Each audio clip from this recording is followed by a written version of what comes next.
I played the saxophone growing up, and in the 7th grade, I had a solo in the symphonic band's end-of-year concert. That was kind of a big deal, okay? And the solo wasn't very big. It was only about 4 measures or something like that, but I remember practicing that solo so much, I could play it blindfolded and backwards. Like I was ready to crush this solo. So the day of the concert comes, and I'm playing all my parts, all the important things, but then I'm really just waiting for my song, right? And then I'm waiting for my part of that song, so then I can stand up and do my solo. And lo and behold, the moment comes, I stand up and I play my solo to perfection, at least I thought. I hit every note, every articulation, it was all good. I felt great. I sat down, and everyone around me is kind of looking weird, but I'm like, whatever, I just crushed that thing. I feel great. A couple days later, the concert comes out on CD, because we used to make CDs back in the day. And so you know what I did? I grabbed my compact disc, I ran home, put it in my Walkman, and I wanted to play back my song with my solo so I could hear how good I was. And I listened to it, and I'm horrified. Because here's what I was supposed to play. It was a Celtic ballad of sorts, so my solo was this. I still remember it. And I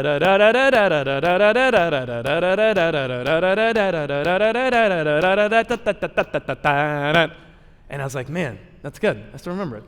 But what I heard on the CD was this.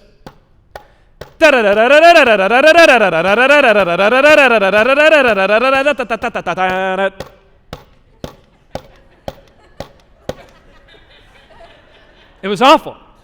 I completely botched the solo. I played every note correctly, but I played it at a wrong tempo, and thus was completely out of step with the rest of the band. There was long pauses where my solo could have kept going, but I'd clearly finished because I rushed through it. If you're wondering, did he ever get any more solos? No, I didn't, okay? I'm still working on that. But when you think about music, and no matter what you're into, every song that you enjoy is a mixture of sound and silence, a mixture of rhythm and tempo that all come together to make up these songs that we love. And we always get wrapped up in the end product. We miss on all these little elements that make it so great. The thing is, when you take a great song and you make it slightly offbeat or slightly off key, even the most amazing melodies become nightmare to listen to. Okay, here's an example, all right? Earth, Wind, and Fire, great, right? Classic. Now, listen to this part. All right, it's a little off, like it bothers you a little bit. You can tell something's wrong, but you're not really sure why you want to throw up, but you do. And then that part, and then this next part's the worst.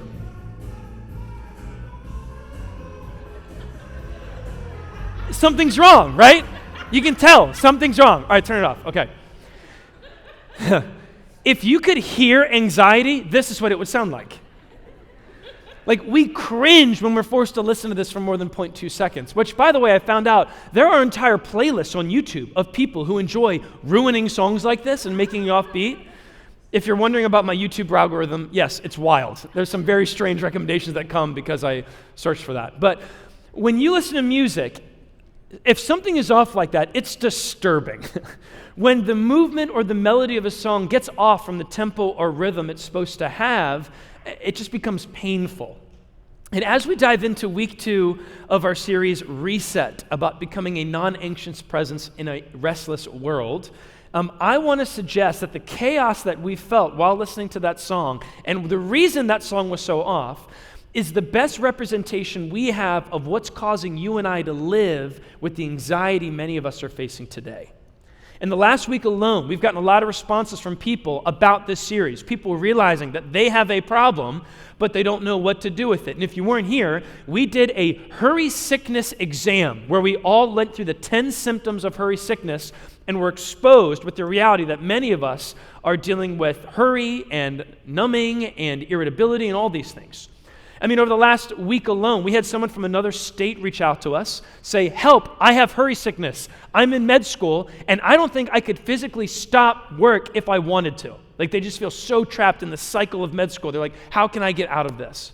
We had a woman reach out to us saying, I'm taking 3 days off every week to not do any errands because I'm so prone to just endless activity. And then my favorite story was from our student director, Jack, who sat in front of some teenagers before service, and a teenager tapped him on the shoulder and goes, what is hurry sickness? I have 9 of them. This is before the service even began. And I'm like, exactly. Yeah. Listen, the tricky part about all this, though, is that we don't have a clinical mental illness, but none of us would say we're flourishing either. We're in this middle ground of not terrible, but also not thriving. And a writer for the New York Times wrote about this. His name was Adam Grant. He did this piece in 2021 about his growing suspicion that people weren't getting back to the clip that they were at prior to COVID, and why even the most ambitious and well-disciplined people weren't getting to the same clip that they were. And in his research, what he found was that it wasn't burnout that people were going through because we still had energy. It wasn't depression. We didn't feel hopeless. We just felt somewhat joyless and aimless. It turns out there's a name for that: languishing. Languishing is a sense of stagnation and emptiness. It feels as if you're muddling through your days, looking at your life through a foggy windshield, and it might be the dominant emotion of 2021. And even though it's 2023, not much has changed. Psychologists tend to think of mental health as a spectrum ranging from depression to flourishing. Depression meaning you're in a deep valley of hopelessness, and flourishing meaning you're at the top of the mountain, you're living a happy and healthy life. But my question is, if you were to give yourself an assessment of where you fall, if you drew out a larger line, where would you put yourself today?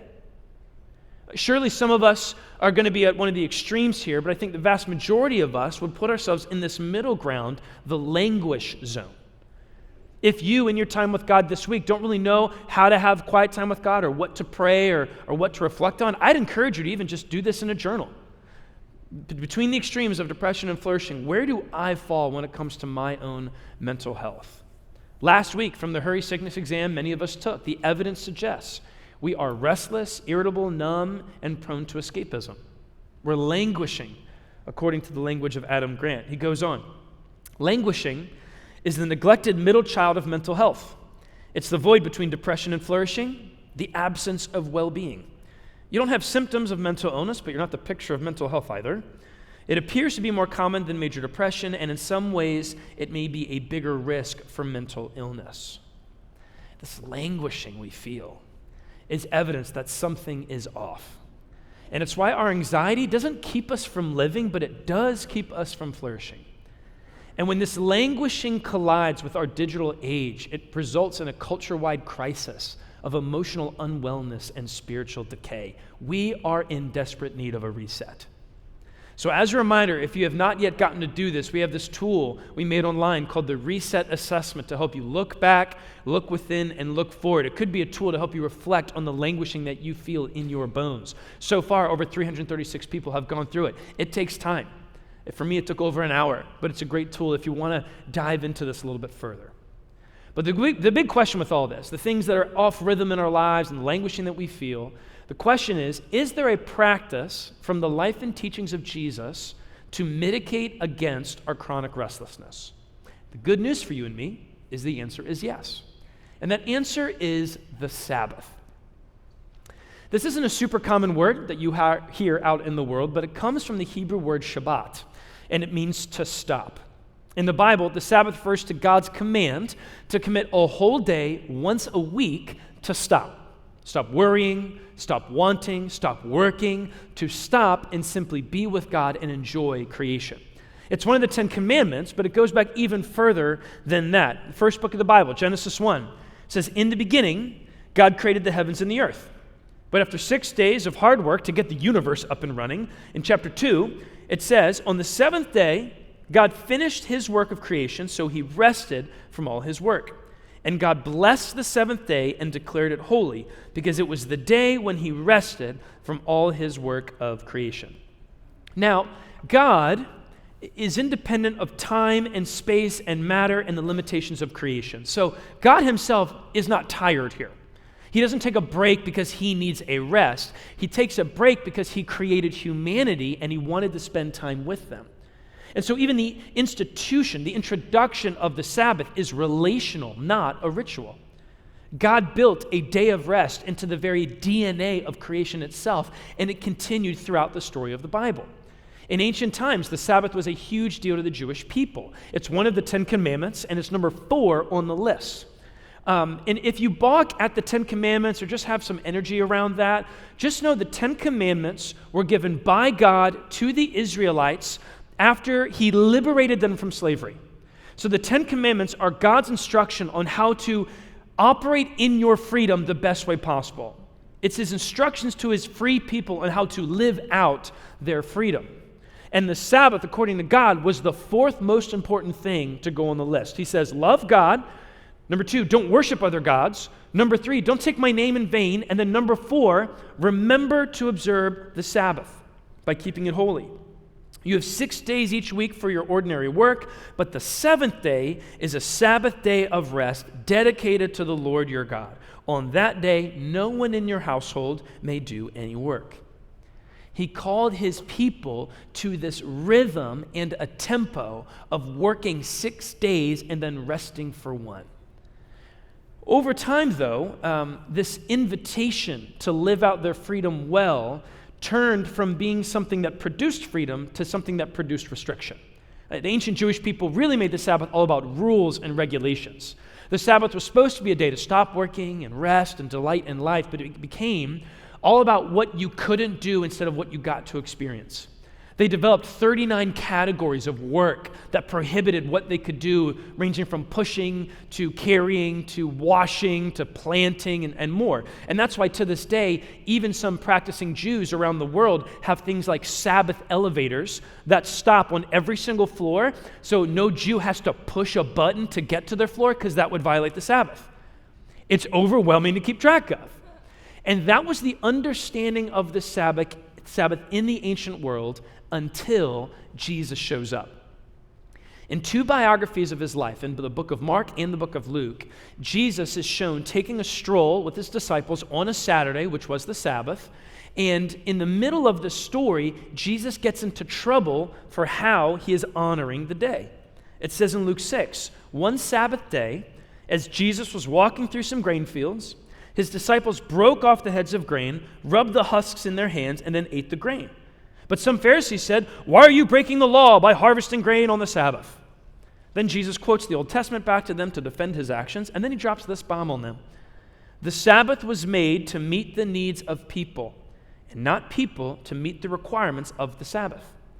He goes on to say, I, the Son of God, have authority over the Sabbath. I don't serve it, it serves me. And he says the Sabbath was made by God for our benefit. Not to be a burden, but to be a blessing. Sabbath was made for humanity, not humanity for the Sabbath.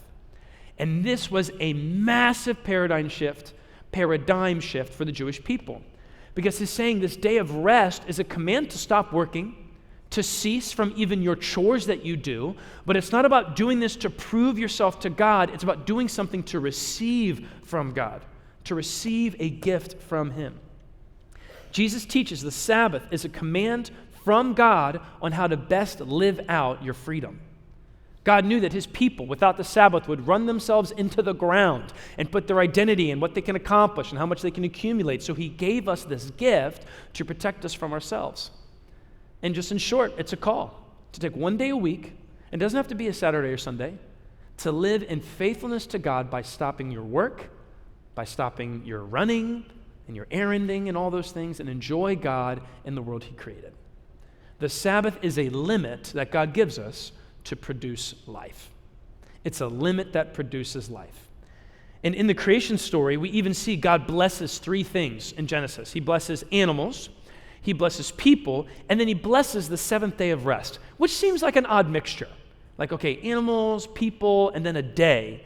But scholars point out that God blesses what can procreate to produce more life. So he blesses animals because they can create more life. He blesses people because they create more life. And then he blesses rest itself because it produces life. The Sabbath is a massive deal to God because it brings further life into creation. And this isn't empty rhetoric that I'm just picking at to feel good. Like, this is rooted in scientific data. The Huffington Post wrote about a study that was done a few years ago surveying the happiest people on earth. And what they found was a group of Christians known as the Seventh-day Adventists. And these are people who religiously practice a day of rest. It's literally in their name, seventh day. This is what they're all about. And what they found was the average Seventh-day Adventist lives 10 years longer than the average American. Now, Seventh-day Adventists also have very rigid dietary restrictions, and they don't drink alcohol and a bunch of other things, but there are a lot of other religious groups that do that don't live as long as them. And when you do the math, if you add up 1 day of rest per week for your average life of 70 years, it produces 3,640 days, 10 days short of exactly 10 years. So this command from God has been since the dawn of time. And modern science and statistics are now confirming what's been in the Word of God for thousands of years, that living out the rhythm of God can literally help you lengthen your life. So if you're here and you don't believe in Jesus, or you're not sure what to make of church or me, please see, I'm just trying to help you. I'm just trying to help lengthen your life and live a more sustainable existence, because honoring the Sabbath can literally lengthen your life. It can restore your mind and your body, help you come to be at rest. Even if you've got doubts, this is something that's good for you to lean into. Jesus said the Sabbath is for our good. It's not a burden, it's a blessing. But when we live against this rhythm, by not honoring the Sabbath, we are in fact not just going against God, but our very well-being. It's like living every day with a dislocated joint that everybody sees, and you pretend it's normal. This is how it's supposed to be. And you grit your teeth and you bear down and endure the pain every day while living a dislocated life. That's what it's like when you go against the rhythm and tempo of God. When we live out of step with the way He created us, it brings harm to our bodies and our souls. And as one theologian put it, if you go against the grain of the universe, you get splinters. The hard truth is these splinters and our pain is what makes many of us so resistant to the Sabbath. What we've been through trains us to not honor the Sabbath. See, some of you grew up with a dad who hit you, and then he left when you were young. But the one thing you remember is he said, real men work hard. And so because of that wounding, you can't bring yourself to take a day off, because that would mean you don't work hard, and that would mean you're not a man. You've been spending your entire childhood and adult life proving to everybody else you're a real man, because the only man in your life who was supposed to be there left. Some of you put your career on pause to go have children, but you still grade yourself based on what you can accomplish. So instead of feeling the crushing weight of a corporate job, you feel the crushing weight of having to have the perfect home. And to honor the Sabbath and take a day off from everything that you have to juggle would mean killing the idol of your own perfectionism, and you can't bring yourself to do it. The splinters of this world are actually what prohibit us from even thinking about taking a day of rest. But at the core of what this practice is, honoring the Sabbath proves to God that we don't think we're Him. It's a limit that leads to life and also helps us deal with what's really going on under the surface, even the things we don't want to face. Now, the problem for all of us is we come into environments like this and we hear, hopefully, compelling presentations of why we should live out what God says. And we're like, yeah, okay, I want to do something different, but then nothing actually sticks. You know, in church world, many of us know that keeping the Sabbath is one of the 10 commandments, but it's the only commandment we brag about breaking. # no days off. Even worse, I've heard some Christians say, well, the devil never takes a day off, so I can't either. And I'm like, yeah, he's the devil. I don't want to be like him. And the devil loses. Why would you want your life to imitate him in any way? Let's take a day of rest. God says it's for our good, so let's do it. Here's how I think about it. This is a metronome. It's used by musicians to keep time when they're performing and playing an instrument, and it helps them stay on beat so they don't get lost as they play. And the Sabbath is, in a way, the metronome that God gives us in our life. It's the method through which God gives us the downbeat to anchor us when we inevitably get lost, to bring us to center when we speed up too much or when we slow down and we need to catch up to where God wants us. The Sabbath is a weekly rhythm of stopping to rest and delight and create space to connect with God after 6 days of hurry and problems and people and fear. But we ignore the metronome that God gave us, the marker to come back to be at center and experience the rest that He created us for. And then we wonder, after years of hurry, why we feel so lost, why we feel so sped up and things aren't working well.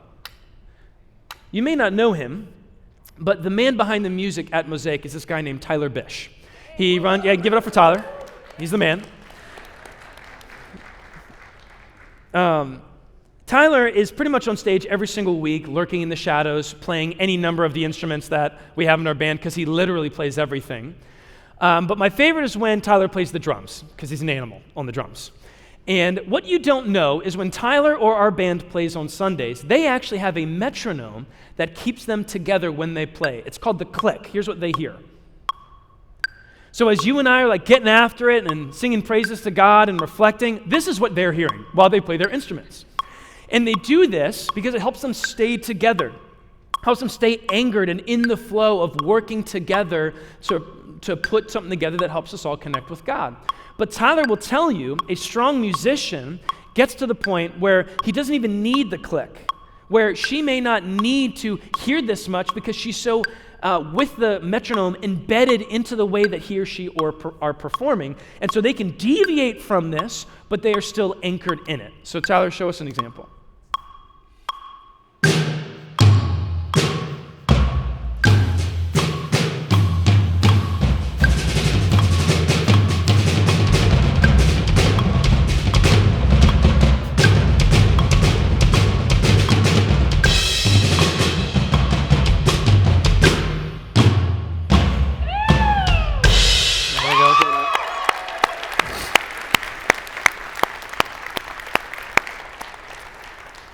Kind of annoying, like how good he is at everything. Someone was like, "Are you going to play an instrument?" I'm like, "No, I can't do that. I'm still dealing with my wounds from 7th grade." Okay. Here's what I'm trying to illustrate to you. We want a life that looks like that. We want flash and complexity, something that's dynamic, something that really shows like what we're capable of and how we can contribute and all those things. But we want a life that looks like that when we can't get this right. Sabbath. Rest. Like when you listen to Tyler, it sounded like he was completely off the mark from the click, and yet he still brought it back because he knows the basics. See, we don't even live out the basics of the rhythm of God by taking a day of rest, and when we don't, it stunts our growth, it cuts our longevity in half, and it limits the impact that God can do in us and through us for the benefit of His kingdom. The Sabbath is a metronome that anchors us to keep pace with Him, to stay connected with Him, and to not hurry up too much or slow down too much with what He has called us to do.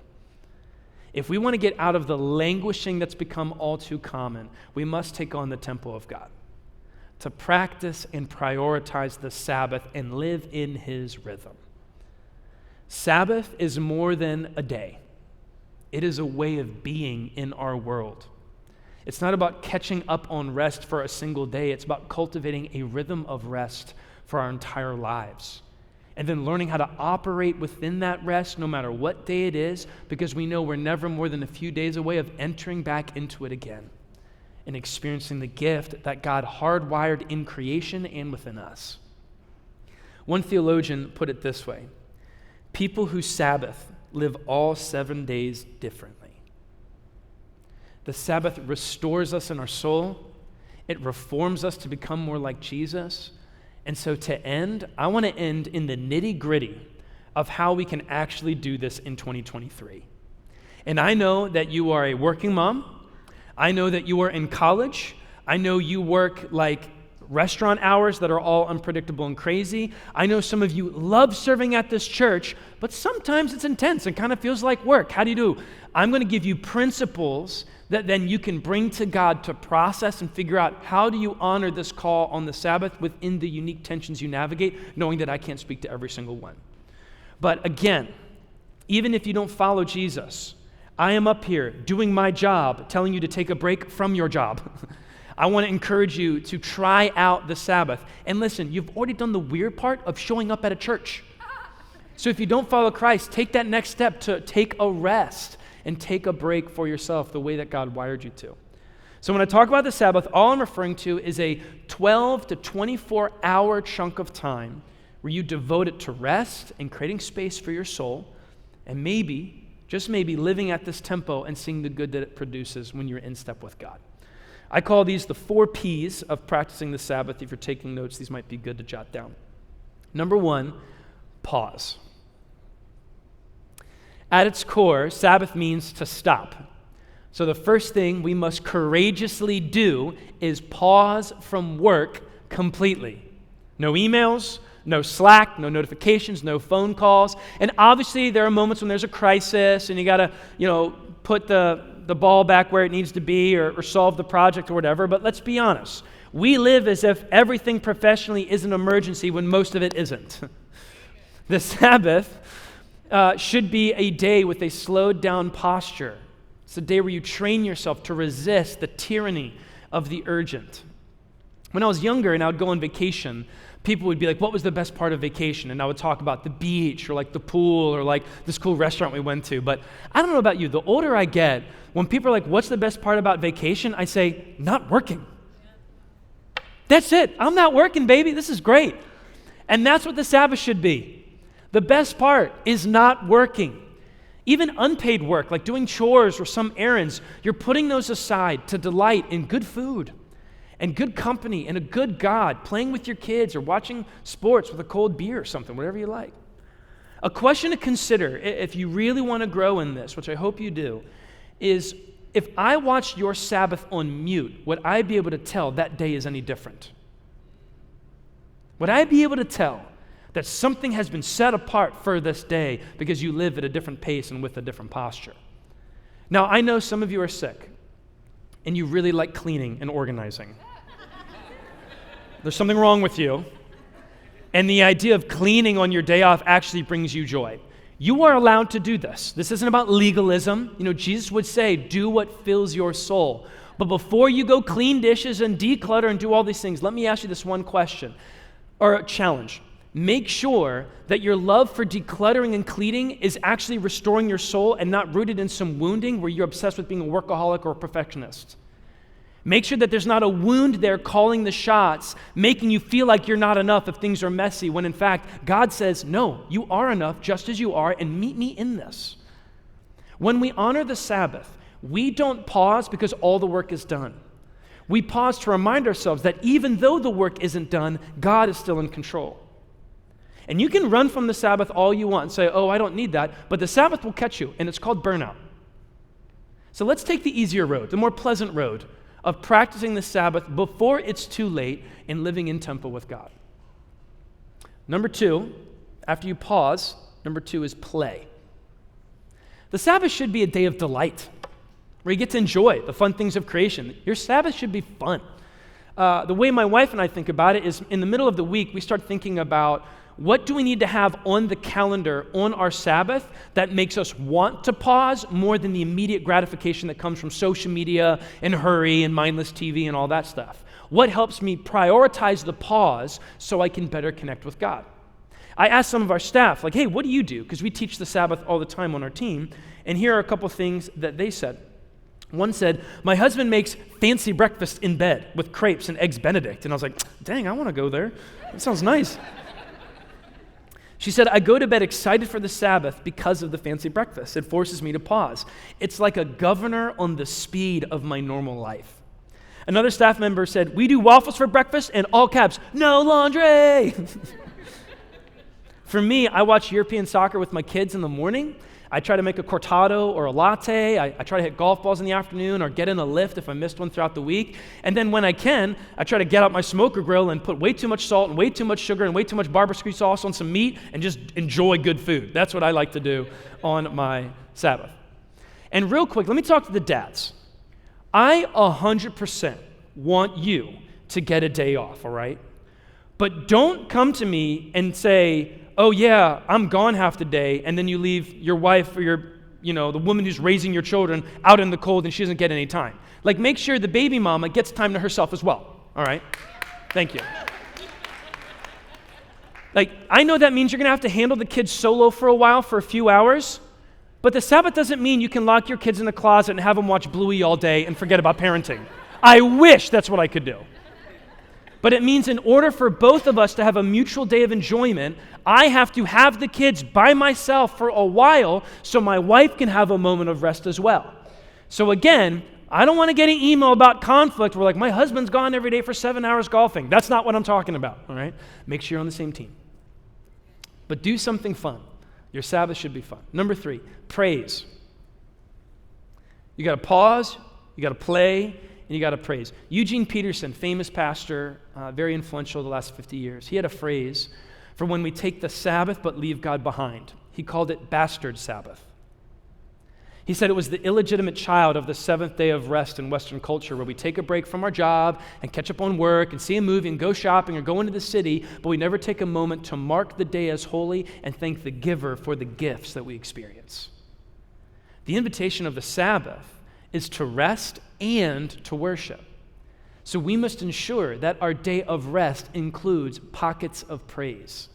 And this doesn't have to be some crazy, intimidating thing like 3 hours of silent worship in the morning. It can be something accessible to you. It could mean waking up, brewing some good coffee, watching the sun come up, and just making a list of everything you're grateful for to set apart the day.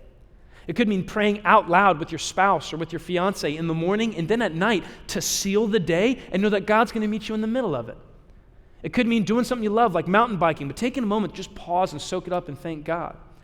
And for many of you, your Sunday is actually your best day for your Sabbath because it automatically has this built-in rhythm of gathering together, worshiping God, connecting with Him, and reflecting on the good things that He's given you.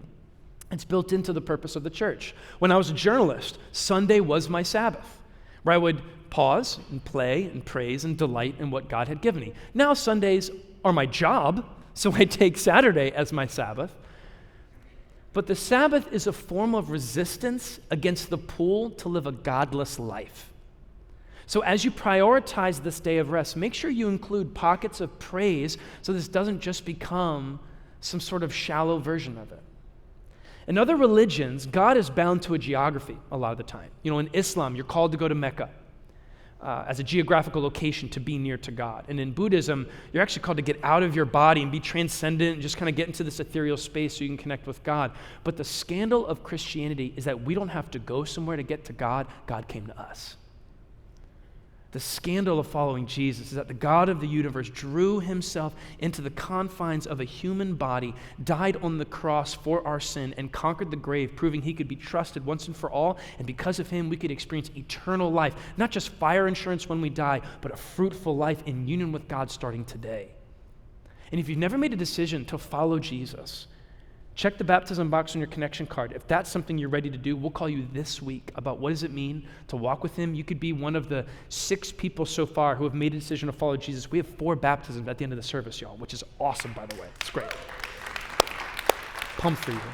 Now they're all nervous, like, all right, everybody knows. Okay. But Jesus shows us that God is not somewhere off in the distance. He is near.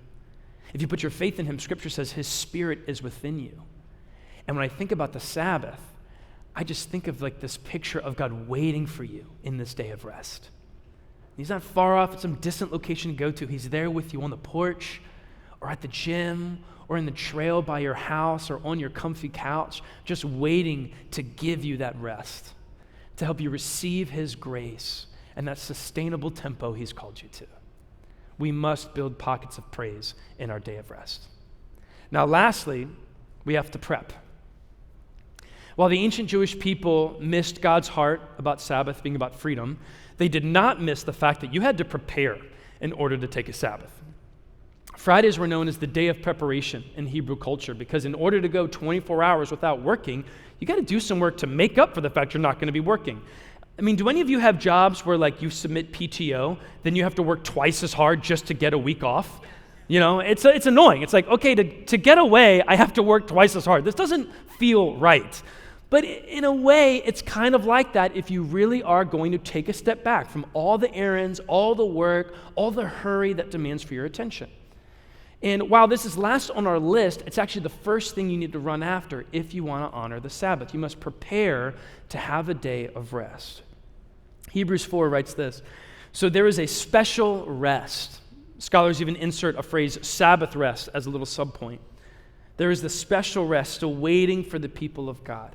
So let us do our best to enter that rest. This passage is about living in obedience to God and taking up the rest he promises, both now and forever. But it's a reminder also that we have to do our best to enter into a Sabbath rest. In our house, the Moynihan home, we spend Fridays cleaning our kitchen counter and getting the dishes put away and doing some laundry. But for us, if the kitchen counter is clean, our mind can be clean. We really just need that. And so we started doing this thing where even on Fridays at 6 p.m., we have this internal fireplace. I think we have a picture of it. We have a little fireplace that we turn on, and our kids sit around and we read one Bible story. We ask them for one thing they're grateful for. Then we pray, and then we sit on the couch with M&Ms and eat chocolate and read books and snuggle. And this looks awesome, but please know, this is chaos more often than not. All right, I have a video of it. It looks all great. Oh, look, our girls are talking. And then my son in the background is auditioning for Stomp the Yard or something. I don't know what's going on. You can just tell I'm over it. But it's really, really messy.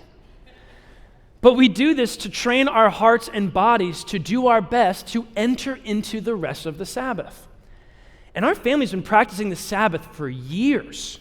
But it was only recently that we increased the intensity of our preparation to enter into it well. And I don't feel bad about that because our goal isn't perfection, it's progress. And that should be yours. Your goal isn't to have the Sabbath that you feel like you're supposed to have and have it right away. There's a progression here where you build out rest as a normal rhythm, and it might just include, okay, no notifications on my phone this one day. It's about progress, not perfection. And the Sabbath practice is so foreign to our culture of speed, it will likely take you a long time to dial it in just right so that it serves you the way it needs to. But remember, we're not in a hurry, and that's okay. One pastor I really respect says this about the Sabbath. He says, watch out for the Sabbath. It will mess with you. First, it will mess with one day of your week. Then it will mess with your whole life. And that's the point. My desire is that you live in step with the rhythm and tempo of God, that you live out your freedom as he designed, and in doing so, you'll get to see how you can take one step closer by taking a day of rest to become a non-anxious presence. Let's pray.